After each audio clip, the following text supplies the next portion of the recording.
রব বলছে ইল্লা মান তাব, যে তওবা করে, যে অপরাধ থেকে আল্লাহর কাছে ফিরে আসে, ওয়া আমানা, কার প্রতি ঈমান আনে, ওয়া আমিলা আমালান সালিহা, এবং যে সৎ কর্ম সম্পাদন করে, ফাউলাইকা ইউবাদদিলুল্লাহু সাইয়্যাতিহিম হাসানাত, আল্লাহ বলছে অপরাধীর অপরাধ যতই হোক না কেন আমি তার সমস্ত গুনাহকে নেকিতে পরিবর্তন করে দেব।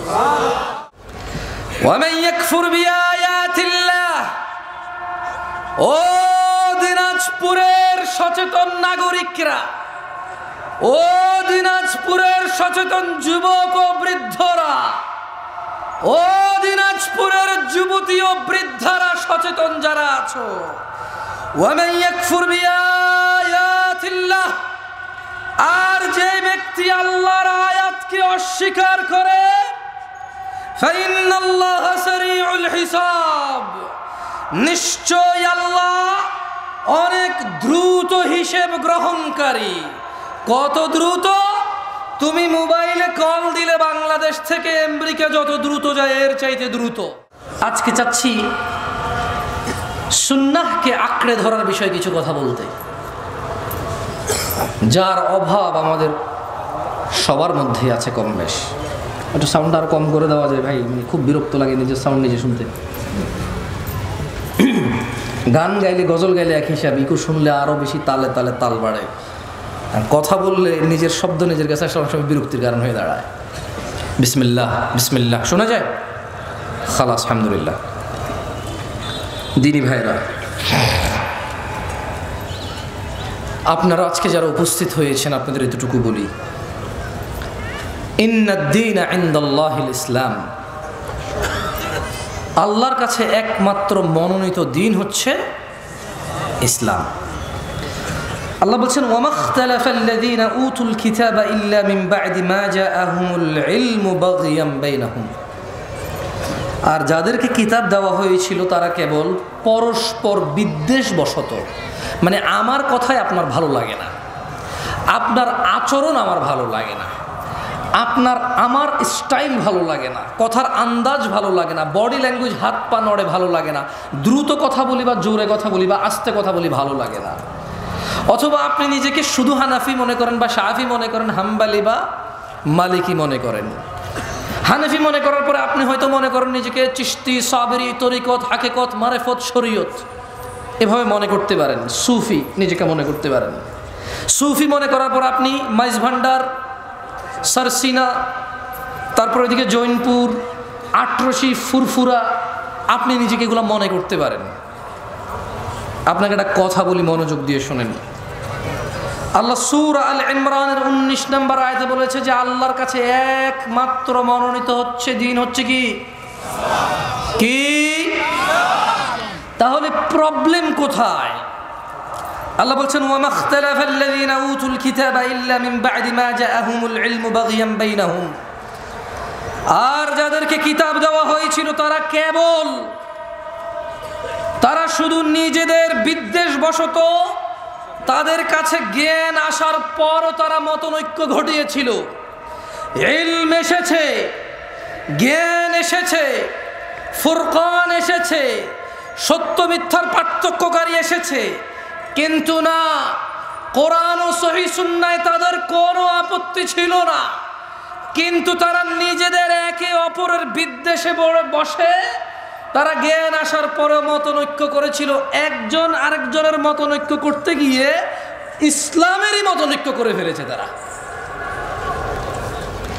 ওয়ামান ইয়াকফুর বিআয়াতিল্লাহ, ও দিনাজপুরের সচেতন নাগরিকরা, ও দিনাজপুরের সচেতন যুবক ও বৃদ্ধরা, ও দিনাজপুরের যুবতী ও বৃদ্ধারা, সচেতন যারা আছো, ওয়ামান ইয়াকফুর বিআয়াতিল্লাহ, আর যে ব্যক্তি আল্লাহর আয়াতকে অস্বীকার করে, ফাইন্নাল্লাহা সারিউল হিসাব, নিশ্চয় আল্লাহ অনেক দ্রুত হিসেব গ্রহণকারী। কত দ্রুত? তুমি মোবাইলে কল দিলে বাংলাদেশ থেকে আমেরিকা যত দ্রুত যায় এর চাইতে দ্রুত। কত দ্রুত আল্লাহু তাআলা আলাম, আল্লাহই ভালো জানে কত দ্রুত হবে। ইত্তাকু রাব্বাকুম ইয়া নাস, মানুষ রবকে ভয় করো। আল্লাহর কাছে একমাত্র মনোনীত দিন ইসলাম।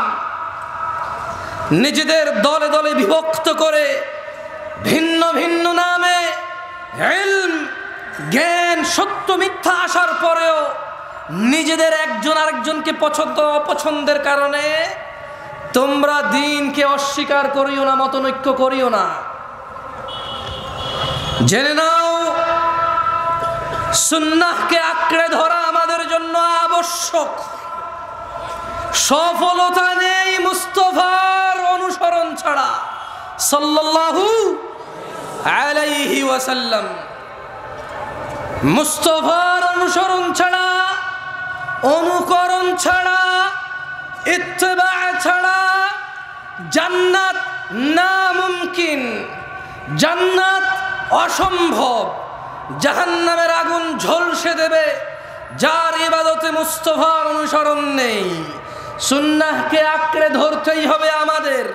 তিনি সুবহানাহু ওয়া তাআলা বলেন, মাইয়ুতি'র রাসূল, যে আমার রাসূলের ইতাআত করে, যে আমার মুহাম্মদের অনুসরণ করে সাল্লাল্লাহু আলাইহি ওয়াসাল্লাম, ফাকাদ আতা আল্লাহ,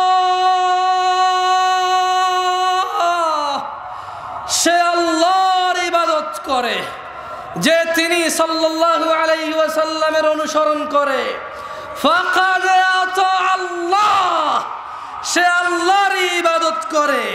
ওয়া মান তাওয়াল্লা, আর কেউ যদি রাসূল সাল্লাল্লাহু আলাইহি ওয়াসাল্লামের অনুসরণ থেকে মুখ ফিরিয়ে নেয়, ফামা আরসালনাকা আলাইহিম হাফিযা, আল্লাহ বলছে ও মুহাম্মদ সাল্লাল্লাহু আলাইহি ওয়াসাল্লাম, যদি কেউ আপনার থেকে মুখ ফিরিয়ে নেয়, যদি কেউ ভালো কাজ, খারাপ না তো অসুবিধা কোথায়?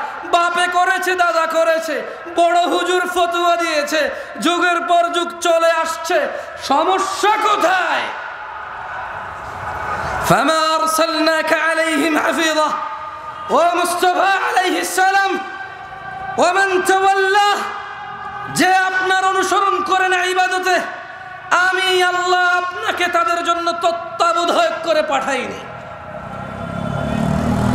তাহলে কিভাবে পাঠাইছে আল্লাহ রাসূল সাল্লাল্লাহু আলাইহি সাল্লামকে? কিভাবে রাসূল সাল্লাল্লাহু আলাইহি সাল্লামকে আল্লাহ পাঠাইছে? কিভাবে, মানে আমরা কিভাবে নেব ওনাকে?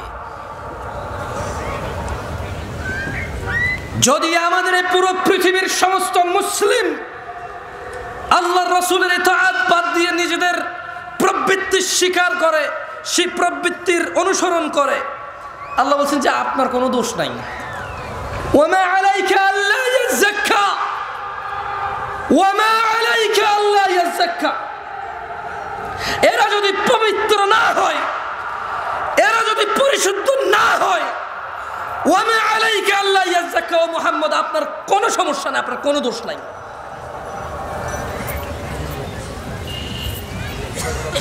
কারণ আল্লাহ ওনার মুস্তাফাকে কি বলেছেন সাল্লাল্লাহু আলাইহি ওয়াসাল্লাম? বলেছেন ফাযাক্কির, ও মুহাম্মদ আপনি উপদেশ দিন সাল্লাল্লাহু আলাইহি ওয়াসাল্লাম। ইন্নামা আনতা মুযাক্কির, আপনি একজন উপদেষ্টা, উপদেশদাতা। লাস্তা আলাইহিম বিমুসাইতির, ওই যে ওখানে মাইকে লটারি হয়, ওই যে ওখানে বিয়ের গায়ে হলুদে গান বাজনা বাজে, ওই যে বাবা তার মেয়েকে নিজে নাচের স্টেজে উঠাই দিয়ে নাচ, নিজের মোবাইলে ভিডিও ধারণ করে নিজের বন্ধু বান্ধবকে বলে দেখ দেখ তোর ভাতিজি কেমন নাচে। আল্লাহ সুবহানাহু ওয়া তাআলা বলছেন লাস্তা আলাইহিম বিমুসাইতির, আপনি এদের কর্ম নিয়ন্ত্রক নন। তবে আপনি জেনে নেন ও মুস্তাফা, আপনি জেনে নেন ইল্লা মান তাওয়াল্লা ওয়া কাফার, যে আপনার থেকে মুখ ফিরিয়ে নেবে, যে আপনার অনুসরণের অস্বীকৃতি করবে, ফায়ুআযিবুহুল্লাহ আল আযাব আল আকবার, তিনি সুবহানাহু ওয়া তাআলা তাকে কঠোর দণ্ডে দণ্ডিত করবেন। এই হচ্ছে ওনার মর্যাদা। আমরা যদি মুস্তাফার অনুসরণ না করি আলাইহিস সালাম, আল্লাহ নবীর অনুসরণ না করলে, নবীর উপদেশ মেনে না চললে আলাইহিস সালাম আমাদেরকে কঠোর দণ্ডে দণ্ডিত করবেন। তিনি তা কোরআনুল কারীমে সুস্পষ্ট করে তিনি বর্ণনা করেছেন, ওয়ার্নিং করেছেন আমাদের। দিনী ভাইরা, আল্লাহর কাছে একমাত্র মনোনীত দিন হচ্ছে কি? ইসলাম। আর আমরা কেন ইলম আসার পরেও, জ্ঞান আসার পরেও আমরা কেন মতনৈক্য করে বলতে পারেন? আমি কিন্তু একটু আগে বলেছি, নিজেদের বিদ্বেষ বশত। কার বিদ্বেষ বশত? কার? প্রবলেম আমার, প্রবলেম আপনার। কারণ আপনি নিজে যদি বলি যে কোরআন কি পূর্ণাঙ্গ মানেন, আপনি বলবেন মানি। আমি যদি বলি যে পরিস্থিতি যদি এমন আসে কোরআনের জন্য জীবন দিতে হবে, মানে এখানে চান্সেস আছে যে মানে জীবনটা চলে যাবে মনে হয়, দাঁড়াবেন? আপনি বলবেন হ্যাঁ দাঁড়াবো ইনশাআল্লাহ। যদি বলি মুস্তাফা ছাড়া কেউ নেই অনুসরণীয়, আপনি কি মানেন? আপনি বলবেন অবশ্যই, উনি ছাড়া কে আছে অনুসরণীয়। যদি বলি তিনি সাল্লাল্লাহু আলাইহি সাল্লামের অনুসরণীয় হচ্ছে আল্লাহর ইবাদত, আপনি কি মানেন? আপনি বলবেন অবশ্যই, তিনি সাল্লাল্লাহু আলাইহি সাল্লামের অনুসরণীয় হচ্ছে আল্লাহর ইবাদত। তাহলে প্রবলেম কোথায়? আমরা কেন বিভক্ত? কোরআন তো আমরা পূর্ণাঙ্গ মানতে রাজি, জীবন দিতে রাজি। উনি সাল্লাল্লাহু আলাইহি সাল্লামকে সর্বোচ্চ পর্যায়ে রাখতে আমরা রাজি। তাহলে প্রবলেম কোথায়? প্রবলেম কোথায় বলেন তো? কোথায়? নিজেদের।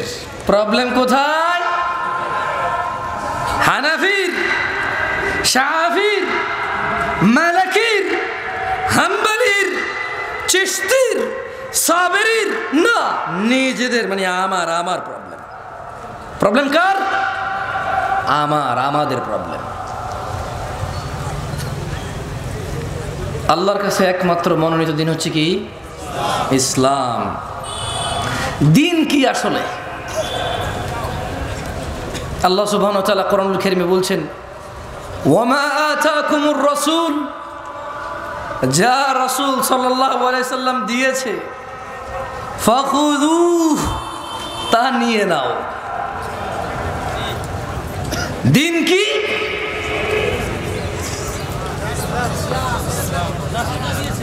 একটু মনোযোগ দিয়ে শুনিয়েন ভাই।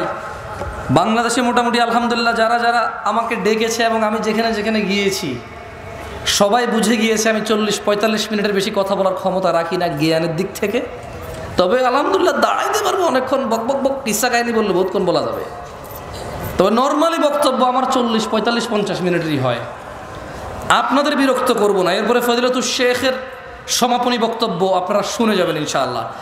আপনাদের যাতে কষ্ট না হয়, উনি আমাকে মাইকটা ধরার পরও ছেড়ে দিয়েছে, আমরা কি ওনার ইজ্জত করবো না? আপনাদের যাতে কষ্ট না হয়, উনি মাইকটা ধরার পরও আমাকে ছেড়ে দিয়েছে। আমিও ইনশাআল্লাহ খুব শীঘ্রই ওনাকে ওনার মাইক ওনার মাইক ওনার কাছে দিয়ে দেব। আপনারা ইনশাআল্লাহ আছেন তো? ইনশাআল্লাহ। ভাই তোমাদের যদি বলি একটু বসতে, তোমরা কি মাইন্ড করবা? বহু দূর থেকে আসছি, বিশ্বাস করো, সকাল 10টায় গাড়িতে উঠছি আমি। না না না না, দাঁড়ায় থাকতে যদি কমফোর্টও দাঁড়ো, তবে বসলে ভালো হবে, আর কি সুন্দর হয়। থাকে না একটা জিনিস, একটা সৌন্দর্য থাকে না।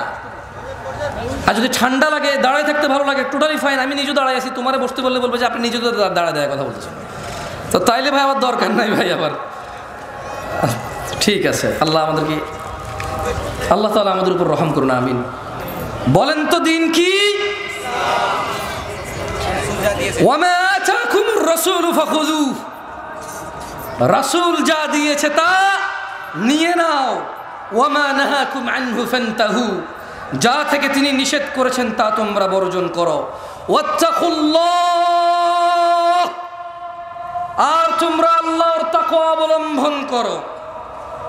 ইন্নাল্লাহা শাদীদুল ইকাব, ও মানুষ, নিশ্চয়ই আল্লাহ শাস্তি দানে অনেক অনেক অনেক অনেক অনেক অনেক অনেক বেশি কঠোর।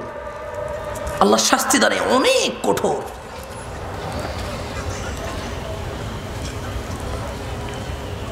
দিনী ভাইরা, রাসূল যা দিয়েছে তাই যদি ইসলাম হয়, আচ্ছা জোরে জোরে চিল্লে চিল্লে না বলি, কিছু গলাও খারাপ হয়, আপনাদের বুঝতে অসুবিধা হয়, একটু সুন্দর করে আস্তে আস্তে বলি কেমন? আচ্ছা, রাসূল যা দিয়েছে তা যদি নিয়ে নিতে হয় কোরআনের আদেশ অনুযায়ী, রাসূল যা নিষেধ করেছে তা যদি ছেড়ে দিতে হয় কোরআনের আদেশ অনুযায়ী, তাহলে রাসূল সাল্লাল্লাহু আলাইহি ওয়াসাল্লাম দিয়েছে কতটুকু? মানে তিনি আসলে আমাদেরকে কতটুকু দিয়ে চলে গেছে? আছে আছে আছে আছে। আন আব্দুল্লাহ ইবনে মাসউদ রাদিয়াল্লাহু আনহু قال, সাহাবীর নাম কি? একটু মনোযোগ দিয়ে শুনেন, আমি মাঝে মধ্যে আপনাদের প্রশ্ন করব, মারহাবা ঠিক এগুলো আমার দরকার নাই, শুধু আমি যে প্রশ্ন করি ওই প্রশ্নগুলো মাঝে মধ্যে যদি অ্যান্সার করেন আমি বুঝতে পারবো যে আমি বলছি আল্লাহর জন্য, আপনারা শুনছেন কার জন্য, একটু মানে ভালো লাগবে বুঝতে পারলে যে আপনারা আছেন আমার সাথে। কেউ বসে বসে ব্যবসা বাণিজ্যের টাকা পয়সার হিসাব, প্রেমিকার নাম্বার ব্লক করে দিছে, আরেকটা আইডি খুলছেন, তার রিকোয়েস্ট পাঠাইছেন, অ্যাড করছে কিনা, মানে এইসব হিসেবে আপনারা নাই, ওয়াজে আছেন, তাহলে আমি বুঝবো, বুঝছেন? عن عبد الله بن مسعود رضي الله عنه قال, আব্দুল্লাহ ইবনে মাসউদ রাদিয়াল্লাহু আনহু থেকে বর্ণিত, তিনি বলেন, قال رسول الله صلى الله عليه وسلم, আল্লাহর রাসূল সাল্লাল্লাহু আলাইহি ওয়াসাল্লাম বলেছেন। কে বলেছেন? কে বলেছেন? হাদিস বর্ণনা করতেছেন কোন সাহাবী? এর জোরে বলেন, কোন সাহাবী? বর্ণনা করতেছে কে? আব্দুল্লাহ ইবনে মাসউদ। তিনি বলছেন যে আল্লাহর নবী সাল্লাল্লাহু আলাইহি ওয়াসাল্লাম বলেছেন, ইন্নাহু লাইসা শাইউন ইউকাররিবুকুম ইলাল জান্নাতি ইল্লা ক্বাদ আমারতুকুম বিহ। আমার উম্মতরা, ও মানুষ, পৃথিবীবাসী, তিনি সাল্লাল্লাহু আলাইহি ওয়াসাল্লাম বলছেন যে নিশ্চয়ই এমন সকল কিছু, এমন, আপনারা অনেকে কিন্তু আশহাদু আন্না মুহাম্মাদার রাসূলুল্লাহর পরে এভাবে করতে দেখেন কাউকে, রাইট? আমি হাসতে বলছি ভাই, বলছি দেখেন কিনা, বলবেন হ্যাঁ বা না, এটাই তো সৌন্দর্য, দেখেন কিনা, দেখেন না? আচ্ছা, আমি শুধু ছোট্ট একটা উদাহরণ দিলাম। অনেকে আশহাদু আন্না মুহাম্মাদার রাসূলুল্লাহ বলে কি করে, এরকম করে, আমি দেখেছি আল্লাহু আ'লাম। মানে সুন্নতে মুহাম্মদ রাসূলুল্লাহ সাল্লাল্লাহু আলাইহি ওয়াসাল্লাম ওয়াহী ভিত্তিক এই নিয়ে কোনো তথ্য আছে কিনা, আমার এমনিতে জ্ঞান কম, আমি জানি না, যেহেতু আমার পড়াশোনা কম, জ্ঞান কম, পড়াশোনা কম, হয়তো আমি ওটুক পর্যন্ত পৌঁছাইতে পারি নাই। যদি আপনাদের কারো কাছে কোনো তথ্য থাকে এই বিষয়ে, সুন্নাহ অনুযায়ী, কি অনুযায়ী? সহিহ সুন্নাহ অনুযায়ী যদি থাকে বলিয়েন, আমরা করবো ইনশাআল্লাহ। আমরা কেন ছেড়ে দেবো? দাড়ি রাখছি, মানুষ দাড়ি ফেলে দেয় স্মার্ট হওয়ার জন্য, সুন্দরী বউ পাওয়ার জন্য, চাকরি বাকরি করার জন্য, ভালো সুন্দর নিজের পরিবেশন করার জন্য। আমরা ওই জিনিস স্যাক্রিফাইস করে দিছি, দাড়ি রেখে দিছি সুন্নাহকে ফলো করার জন্য। তার আশহাদু আন্না মুহাম্মাদ রাসূলুল্লাহ বলে চুমা খেতে অসুবিধা কোথায়? যদি এতে কোনো নেকি থাকে কোরআন সুন্নাহ থেকে, অসুবিধা কোথায় ভাই? কোনো অসুবিধা আছে? আমরাও করবো ইনশাআল্লাহ। আমি আবার বলি, মনে কষ্ট নিয়েন না, খারাপ কিছু বলি নাই, বলেছি সহিহ সুন্নাহ অনুযায়ী হাদিস দিয়ে সাব্যস্ত এর কোনো বেনিফিট। যেমন ধরেন হাদিসে আছে কেউ যদি সুবহানাল্লাহ বলে আসমান আর জমিনের খালি জায়গা পূর্ণ হয়ে যায়, এরকম কোনো বেনিফিট যদি এর থাকে বলিয়েন, আমরা মানবো, সমস্যা কোথায় ইনশাআল্লাহ।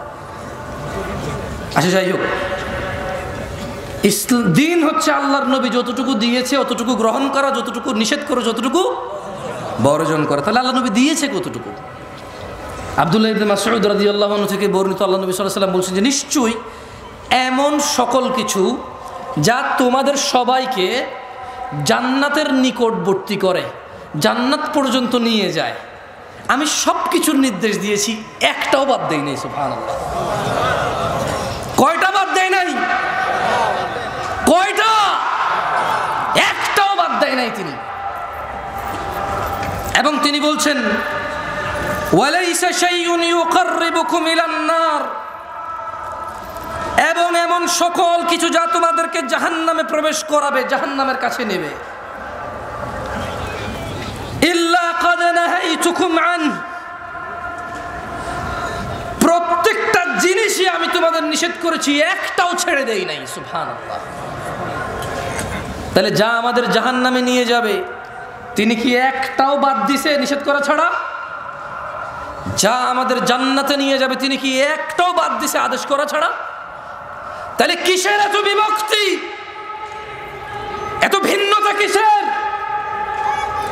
তিনি সাল্লাল্লাহু আলাইহি ওয়াসাল্লাম বলছেন এমন একটা বিষয় নেই যা জান্নাতে নিবে উম্মতকে অথচ আমি আদেশ করিনি, এমন একটা বিষয় নাই যা উম্মতকে জাহান্নামে নেবে অথচ আমি নিষেধ করি নাই।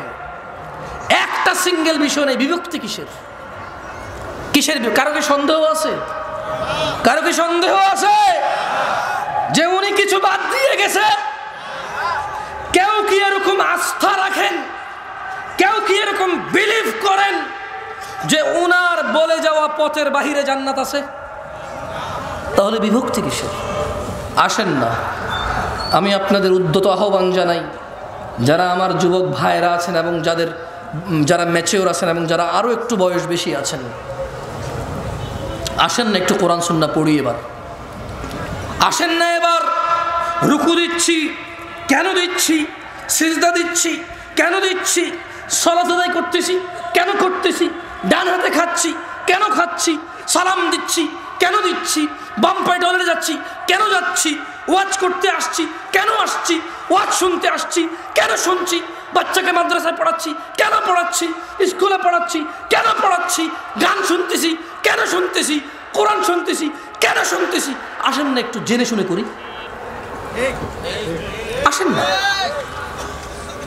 তিনি তো একটাও বাদ দেয় নাই যা জাহান্নামে নিয়ে যাবে, সব নিষেধ করছে। তিনি তো একটাও বাদ দেয় নাই যা জান্নাতে নিয়ে যাবে, সব আদেশ করছে। ভিন্নতা কিসের? অবহেলা কিসের? কিসের এত গাফিলতি? মা গাররাকা বিরাব্বিক, কিসে এত দয়াময় আল্লাহ থেকে আমাদেরকে দূরে রাখছে? কিসে? কি পাইছি আমরা? মা গাররাকা বিরাব্বিকাল কারীম, এত দয়ালু আল্লাহ থেকে কিসে আমাদেরকে দূরে রাখছে? আল্লাহ আমাদেরকে বুঝার তৌফিক দান করুন।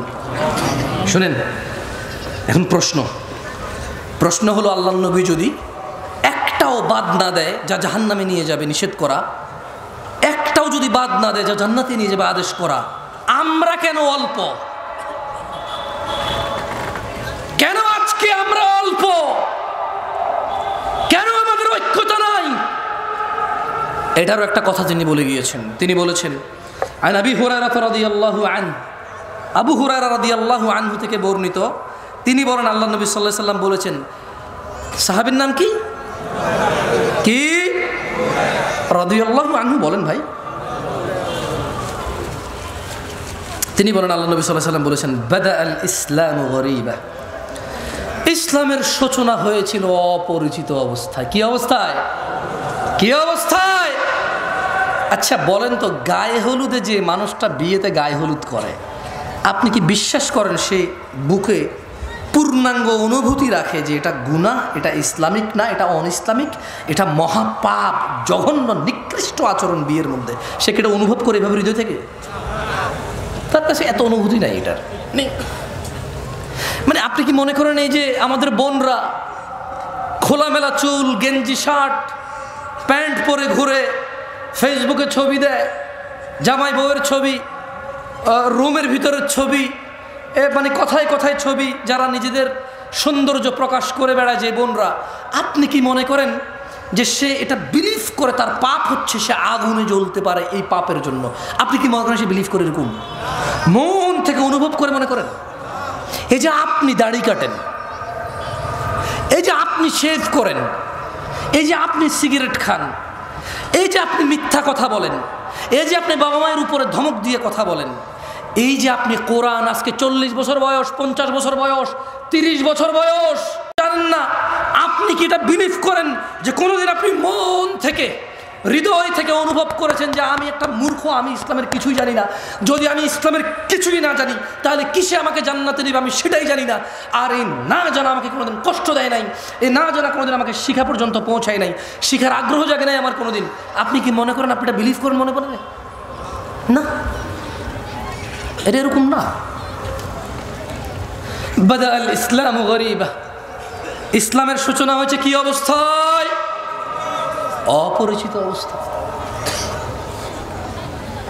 আপনি কি মনে করেন কোন মা তার বাচ্চা যখন ক্লিন শেভ করে, এদেশে কয়টা মা মনে করে তোর গুনাহ হয়েছে রে বাপ, তোর গুনাহ হচ্ছে? কয়টা মা মনে করে এরকম? বলতে পারেন আমাকে? মায়ের নাম তো আমনা। মায়ের নাম কি? আমনা সলেহা। ওর মায়ের নাম বিলকিস, ওর মায়ের নাম জুলাইখা। কিন্তু জুলাইখা কি কোনোদিন কল্পনা করেছে, কোনোদিন অন্তরে ভেবেছে, ছেলেকে যখন ক্লিন শেভ দেখেছে, ছেলের যখন দাড়ি কাটা দেখেছে, জুলাইখা কি কোনোদিন বলেছে ইন্না লিল্লাহি ওয়া ইন্না ইলাইহি রাজিউন, আমার বাচ্চা নবীর সুন্নতকে জবে করে চলে আসছে? ইন্না লিল্লাহি ওয়া ইন্না ইলাইহি রাজিউন। জুলাইখা কি কোনোদিন ভেবেছে লা হাওলা ওয়ালা কুওয়াতা ইল্লা বিল্লাহ, আমার বাচ্চা টাকনুর নিচে প্যান্ট পরছে, কিয়ামতে আল্লাহ তিন ব্যক্তির উপর দয়া করবে না? এর মধ্যে একজন হচ্ছে যার পায়ের নিচে টাকনুর নিচে প্যান্ট পরে, যে জামা কাপড় পরে। যে জুলাইখা কি কোনোদিন অন্তরে কষ্ট পেয়েছে আমার বাচ্চার সাথে তো আল্লাহ কথাই বলবে না? এদেশের আব্দুল্লাহ, আব্দুর রহমান, আব্দুর রহিমরা, এদেশের জামশেদরা কি কখনো এরকম নিজের বাচ্চার টাকনুর নিচে প্যান্ট দেখে কি কখনো কল্পনা করেছে হায় রে আমার আদরের সন্তানটার সাথে আল্লাহ কথাও বলবে না, দয়াও করবে না, রে কি করলো আমার ছেলে?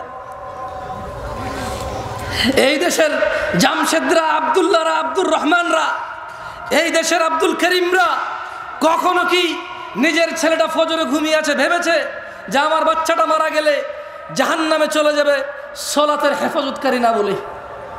কোনোদিন কি কল্পনা করেছে এই দেশের আব্দুল করিমরা? বলেছে? বলেন তো। ইসলাম তাহলে ওর কাছে কতটুকু পরিচিত? ও ইসলামকে কতটুকু জানে? কিভাবে জানে ইসলামকে সে? আমাকে কি একটু বলতে পারেন আপনারা? যে দেশের ভ্যান ড্রাইভার, রিক্সার ড্রাইভাররা সারা দিন কষ্ট করে 800 টাকার জন্য, অথচ ফজরের 2 রাকাত সুন্নত দুনিয়াতে যা আছে এর চাইতে বেশি, সে ফজরের 2 রাকাতে যায় না, 800 টাকার পিছে ঘুরে। কোনোদিন কি এদেশের আমার দরিদ্র মুসলমানরা কি ভেবেছে যে দিনে 12 রাকাত সুন্নতে মুআক্কাদা, ফজরে 2, জোহরে 6, মাগরিবে 2, ইশায় 2, এই 12 রাকাত সুন্নত যে পড়ে আল্লাহ তার জন্য জান্নাতে ঘর নির্মাণ করে? কয়জন নিয়েছে বেনিফিট? কতজন ইসলামে এটা বুকে লালন করে? আমরা ইসলামকে কিভাবে জানি? শুধু বিয়েতে কবুল আমাদের ইসলাম সম্মত, বাকি বউ যে কাপড় পরে, জামাই যে কাপড় পরে, যেখানে বসে বিয়ে হয়, যে বিয়ে পড়ে, যে উকিল হয়, যে সাক্ষী হয়, সব কিছুতে ইসলাম কোথায়? মুসলমানের বিয়েতে ইসলাম কোথায়? মুসলমানের বিয়েতে ইসলাম কোথায়? আমরা যদি ইসলাম জানি তাহলে বিয়েতে ইসলাম কোথায়? বলতে পারেন কোনটা কোনটা ইসলামিক, কোনটা কোনটা বিয়েতে ইসলামিক আমাদের?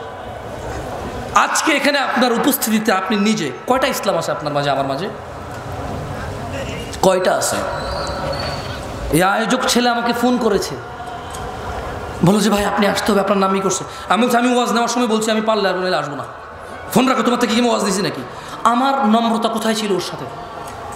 ও তো কত সুন্দর আয়োজন করেছে, কত কষ্ট করেছে ও, কিন্তু আমি কি ওর দুঃখ বোঝার চেষ্টা করছি? হয়তো করিনি তখন। তখন আমার রাইট নিয়ে আমি চিন্তায় ছিলাম যে দূর ভাইয়া, আমি তো বলছি, তুমি কেন ফোন দিচ্ছ আমাকে? কোথায় আমাদের ইসলাম? আমরা তো নিজেরাই দিনে 10টা ভুল করি, নিজেরাই দিনে 100 ভুল করি, 500 ভুল করি। তিনি সাল্লাল্লাহু আলাইহি সাল্লাম বলেছে, এই ছোট ভাই তুমি কেন দাড়ি কাটো? বলতে পারো? বলতে পারো তুমি কেন দাড়ি কাটো? তুমি জানো না। Maybe you look nice, you think like that, তোমার একটা চিন্তা, এটা জাস্ট তোমার একটা ধারণা। মেবি তুমি বৃদ্ধ দেখতে চাও না নিজেকে, দাঁড়িয়ে রাখলে বুড়া বুড়া মনে হয়, হয়তো তোমার মাথায় এটা ঢুকছে পোকা। Otherwise what else? আর কি মানে, আর কি হতে পারে এখানে? পারপাস কি হতে পারে দাড়ি কাটার? মানে কি?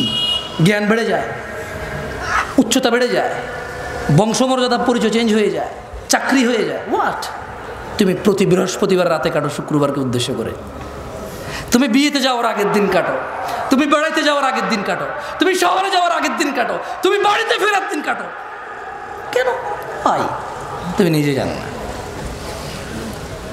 ইসলামের সূচনা হয়েছিল কি অবস্থায়? সবাই বলেন, ইসলামের সূচনা হয়েছিল কি অবস্থায়?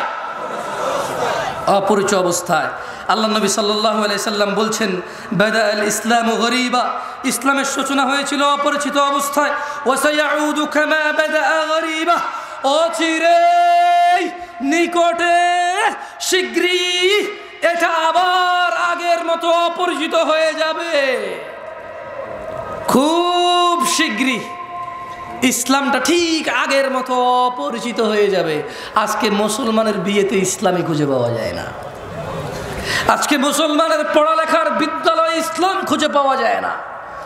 আজকে মুসলমানের ঘরে বাবা মা আর ছেলে মেয়ের ভিতরে ইসলাম খুঁজে পাওয়া যায় না। আজকে হুজুরদের ভিতরে ইসলাম খুঁজে পাওয়া যায় না। ইউটিউবার বক্তাদের বক্তব্য জনসম্মুখে প্রচার করে মানুষকে দিন শিখানোর এক নৈতিক ও এক কঠোর এবং বিশাল লাভজনক দায়িত্বে যারা নিয়োজিত, যারা নিজেরাই এই দায়িত্ব নিয়েছে, কেউ ওদের বলেনি তুমি ভিডিও করে ছাড়ো আমার ভিডিও ইউটিউবে। নিজে নিজে দায়িত্ব নিয়েছে দিন প্রচারের, অথচ প্রচার করে শুধু যতটুকু ভেজাল, যতটুকু ভুল, যতটুকু বেশি মানুষ দেখবে ততটুকু, যতটুকু ইসলাম অতটুকু নয়।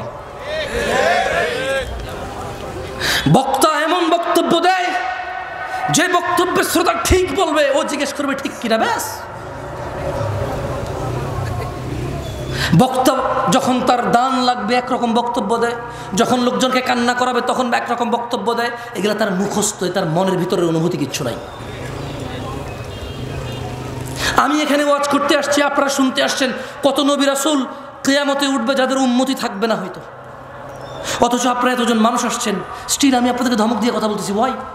এটা তো আল্লাহর পক্ষ থেকে নিয়ে আমার যে আলহামদুলিল্লাহ আমি দুটা কথা বলবো, মানুষগুলো শুনতে আসছে ইসলাম। আমার উচিত ছিল আপনাদের সাথে আরও সুন্দর, আরও মোলায়ম, আরও কোমলতা দিয়ে কথা বলা। কোথায় পারলাম আমি আমার কোমলতা? মনে হচ্ছে যেন আপনারা আসছেন এটা ঠেকায় পড়ছেন। আমি এক বেটা আসছি কই থেকে বিমানে চড়ে, আমি কোথায় আমার নম্রতা? আমি তো আসলে শঙ্কিত আমাকে নিয়েই। আপনাদের কি ওয়াজ করবো আমি আমাকে নিয়েই চিন্তিত। আল্লাহ তাআলা আমাকে ক্ষমা করুক, আপনারাও আমাকে মাফ করে দিন যদি ধমক দিই আমি আপনাদের। আমি হয়তো কথা বলার ফ্লো, আমার হয়তো স্বভাবগত জাত একটু চঞ্চল, আমি ভাই বুঝছেন, হাত পা নড়ে চড়ে, মাথা মতো গরম হয়ে যায় যখন উল্টাপাল্টা কিছু, মানে বাস্তবতার হাদিস একরকম, কোরআন একরকম, একটু গরম হয়ে যায়। আমি এর জন্য আন্তরিকভাবে ক্ষমা চাই। আপনারা আমার ভাই, আপনারা আল্লাহকে ভালোবেসে আসছেন, আপনারা নিজেরা টাকা খরচ করে আমাকে এখানে দাঁড় করাইছেন কথা বলার জন্য। এটা কত বড় নেয়ামত আল্লাহর পক্ষ থেকে আমার জন্য, অথচ আমি কিনা আপনাদের সাথে সুন্দর ব্যবহার করতে পারছি না। আমার মনে হচ্ছে যেন আমি মালিক হয়ে গেছি, কিনে ফেলছি আপনাদের, আমি একটা কিছু হয়ে গেছি। আল্লাহ আমাকে ক্ষমা করুন, আপনারা আমাকে মাফ করে দিন। কেমন ইসলামের পরিচয় হয়েছে কি অবস্থায়, আবার কোথায় ফিরে যাবে? সবাই বলিয়েন তো, আবার কোথায় ফিরে যাবে? কবে কবে কবে? আমাদের বিয়েতে আমরা ইসলাম পাই?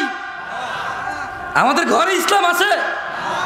মা প্রতিদিন খেয়াল রাখে তার বাচ্চা স্কুল মাদ্রাসায় গেছে কিনা, মা প্রতিদিন খেয়াল রাখে তার বাচ্চা হোমওয়ার্ক করছে কিনা। এ মা কি খেয়াল রাখে তার বাচ্চা নামাজ আদায় করছে কিনা? খেয়াল রাখে। কোথায় তার আদর, তার আদরের সন্তানের জন্য? যেখানে কিয়ামতের সর্বপ্রথম হিসাবই হবে নামাজের। ফাইন সলুহাত, যার নামাজ ঠিক থাকবে তা সে জিতে যাবে, সফল হবে। আর যার নামাজ ঠিক থাকবে না সে ধ্বংস হবে, সে লাঞ্ছিত হবে। কোথায় আমার মায়ের চিন্তা, আমার সফলতার? কোথায় আমার মায়ের চিন্তা? যাক দিনী ভাইয়েরা, আমি আবার বক্তব্য বেশি আর দীর্ঘায়িত করব না। আমি আপনাদের এতটুকু বলি, আল্লাহর দরজা চিরদিন খোলা। আমরা সিজদা করি কাকে? রুকু করি কাকে? দোয়া করি কার কাছে? অন্যায় করি কার সাথে বেশি? আমরা একে অপরের সাথে তো একে অপরকে তো সিজদা করি না, করি? তাহলে যা নামাজ পড়েন নাই, যা রোজা রাখেন নাই, যা দাড়ি কাটছেন, যা গান শুনছেন, যা সিনেমা নাটক দেখছেন, খালাস। ইরজিই, আল্লাহর দিকে ফিরে আসেন। ইরজিই ইলা রাব্বিকা রাদিয়াতাম মারদিয়াহ। ও দিনাজপুরের মানুষ, ও দিনাজপুরের আমার বোন ও ভাইরা, ছোট ভাই, সন্তুষ্টি চিত্তে রবের দিকে ফিরে আসো। তোমার পূর্বে কোন মানুষ বেঁচে ছিল আর চিরযুবক ছিল, এটা হয়নি, হবে না। তোমার পূর্বে কোনো মানুষ চির সুস্থ ছিল, এটা হয়নি, হবে না। তোমার পূর্বে কোনো মানুষ কোনোদিন কষ্ট পায়নি, এমনটা হয়নি, এটা হবে না। তোমার পূর্বে কোনো মানুষ বিষণ্ণতায় ভোগে নাই, এমনটা হয়নি, হবে না, তোমার সাথেও হবে না এটা। আসো আল্লাহর দিকে ফিরে আসো, আসো আল্লাহর দিকে ফিরে আসো। দুটো চারটা মেয়ের সাথে কথা বলেছো, অন্যায় হয়েছে, তুমিও জানো আমিও জানি, কিন্তু তোমার রবের আহ্বানে সাড়া দাও, রবের আহ্বানে সাড়া দাও। ভাই আমার, থামো, যেখানে আছো থামো। ইল্লা মান তাব, রব বলছে যে আল্লাহর কাছে তওবা করে, ওয়া আমানা, ঈমান আনে। আমরা কি আল্লাহর কাছে তওবা করতে রাজি আছি? ইনশাআল্লাহ। রব বলছে ইল্লা মান তাব, যে তওবা করে, যে অপরাধ থেকে আল্লাহর কাছে ফিরে আসে। ওয়া আমানা, কার প্রতি ঈমান আনে? ওয়া আমিলা আমালান সালিহা, এবং যে সৎ কর্ম সম্পাদন করে। ফাউলাইকা ইউবাদদিলুল্লাহু সাইয়্যাতিহিম হাসানাত, আল্লাহ বলছে অপরাধীর অপরাধ যতই হোক না কেন, আমি তার সমস্ত গুনাহকে নেকিতে পরিবর্তন করে দেব। ভাই, তুমি তোমার অপরাধকে নেকিতে পরিবর্তন করো। This is your only chance. এটা তোমার একমাত্র সুযোগ। এই পৃথিবী, এই জীবন, এই নিঃশ্বাস, এই সুস্থতা, এই স্বাধীনতা, এই সুস্থতা, এই স্বাধীনতা, এই যৌবন, এটা তোমার একমাত্র সুযোগ গুনাহকে নেকিতে পরিবর্তন করার। নিঃশ্বাসটা যদি বের হয়ে চলে যায়, যদি তুমি এই পৃথিবী ছেড়ে চলে যাও, বিশ্বাস করো তোমার গুনাহ থাকবে। তিনি তোমার রব, তিনি জানে, তুমি জানো, আমি জানি না কি হবে। তবে শোনো, তিনি ঘোষণা দিচ্ছেন, এটা কোরআনের আয়াত, এটা তুমি বলতে পারবে না হাদিস জয়ীফ, হাদিস জাল, এটা আহলে হাদিসের, এটা ওয়াহাবির, এটা লামাযাবের, এটা হানাফির, এটা শাফির, এটা বলার সুযোগ নাই। এটা কোরআনের। এটা কিসের? এটা কিসের?